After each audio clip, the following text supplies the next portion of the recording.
Hey guys, Drew Howden Tech here, and with the release of the Steam Deck earlier this year, I just thought it was high time to make another video on SteamOS. This time installing it on actual hardware.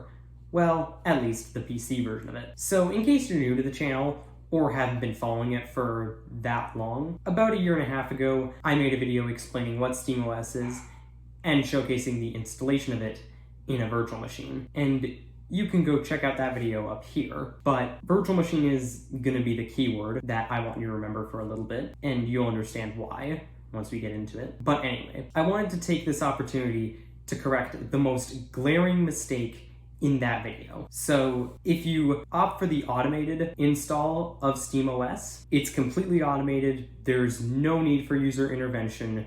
There's no post-installation configuration required aside from maybe setting up your Wi-Fi network and also logging into your Steam account. But everything else is completely automated. After install, it should install Steam, and then once it's done that, it should boot into the big picture mode. So now, what happened in that video that I just mentioned is, for some reason, after it finished installing Steam, it just stayed stuck on the SteamOS boot screen and wasn't getting into the big picture mode, which is why I did that little post-installation setup to basically prevent that from happening and just keep it on the desktop, which kind of defeats the whole point of SteamOS. But I think the reason why it didn't boot into the big picture mode was because I was using a virtual machine without a second graphics card dedicated to it, so it didn't have the graphical requirements necessary to run Steam's big picture mode. But regardless, this is what you get when you use a virtual machine for this kind of heavy hitter application, and you deviate from the installation instructions, which are clearly written on the official download page. But anyway, I actually just happen to have a spare computer that's just sitting around not being used, so I thought might as well use it for this video. Now this computer only has integrated graphics, 8 gigs of RAM, and a 1TB hard drive, so it's not really a good gaming laptop, but for my use case, since I'm not planning on doing any actual gaming in this video, just because I don't have time, it should work. I mean, after all, it does meet the minimum system requirements for SteamOS. But anyway, without further ado, let's get into installing SteamOS on actual hardware.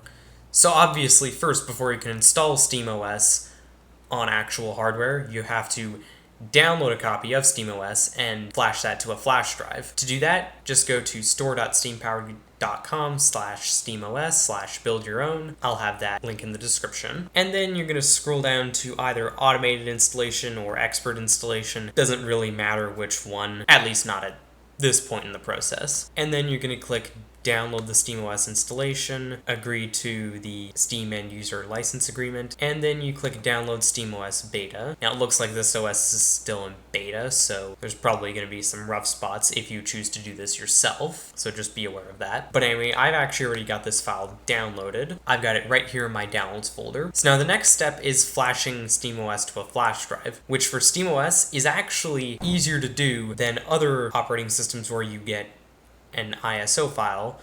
With SteamOS, you just get a zip file, and basically what you do with that, you don't need any additional software aside from an application to open zip files, which probably already comes pre-installed on your system, and it's probably even part of your file manager. But anyway, you just extract this to a blank flash drive, which actually, that reminds me, what we have to do is basically get a flash drive that has nothing that you need on it, and then you're gonna format that with FAT32. Let me just go do that real quick. Okay, and then once it's done, we should be okay to extract this to our flash drive real quick, and let's let it go do that.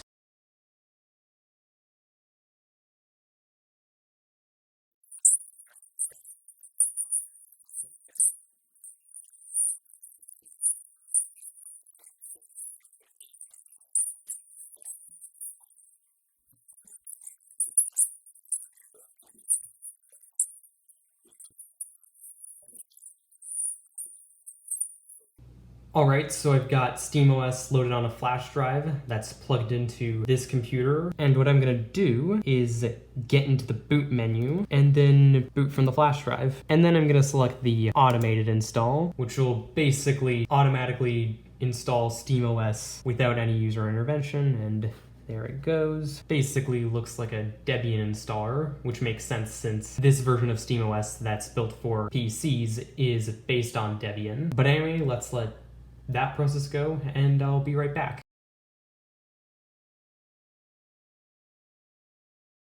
Okay, so now the screen went black. Okay, it just turned off because I didn't give it any input for too long.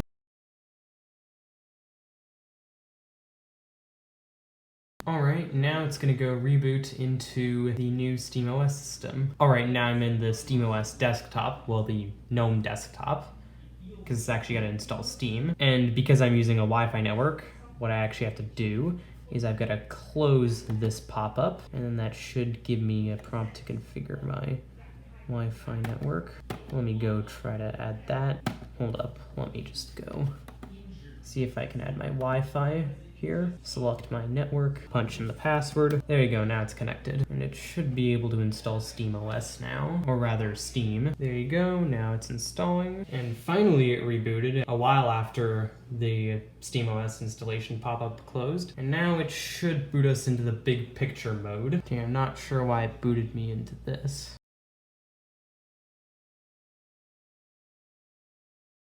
Anyway, I'm actually going to remove the flash drive right now since it should be safe to do that, just in case that has something to do with it, and reboot the system. Okay, now we should be getting into the big picture mode. Man, it stayed on that black screen forever, but it finally did something. Okay, so basically I just had to click for it to get past that controller screen. Maybe it's that way you can connect a controller. But anyway, I'm going to go select my language, which is English, and I'm just going to agree to the terms and conditions. Looks like this already fits my display.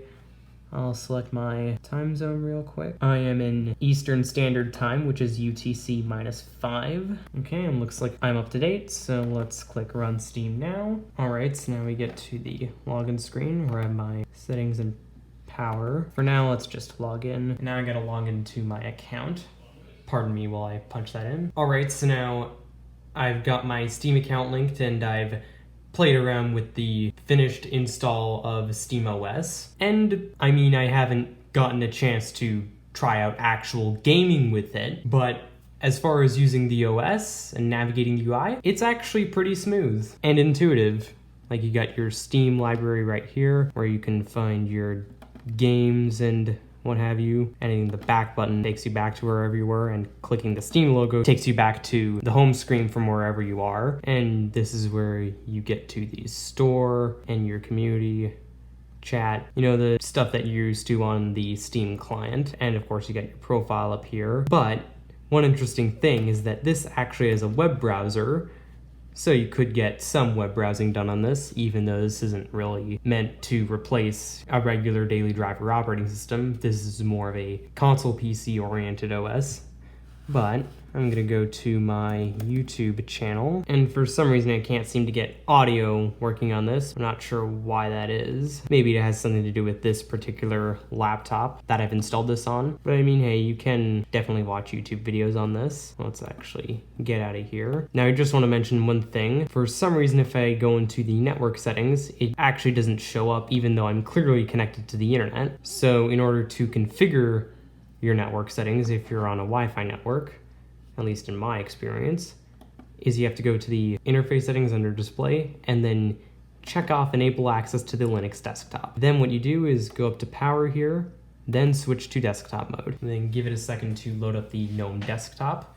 And by the way, this is the procedure that you use to get access to the GNOME desktop in those rare instances where you need to. But anyway, then I can change my network settings from here. Let me actually unmute my audio here.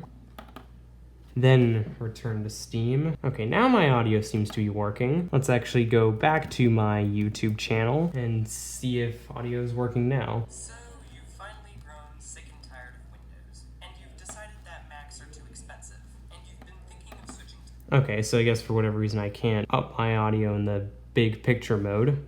Again, not really sure why that is. Let's actually close out of this. Another setting I actually would change is if you go into features under Steam Play, check off enable Steam Play for all other titles.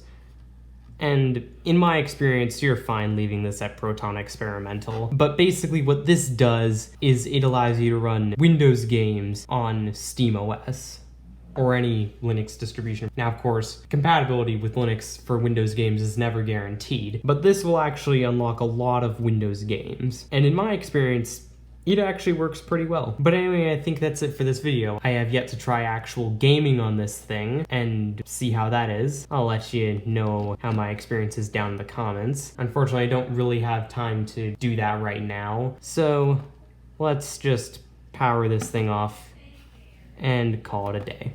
And that's it for this video. Like it if you liked it, hit that big red subscribe button, and turn on bell notifications. Feel free to leave a comment and share with your friends, and see you next time.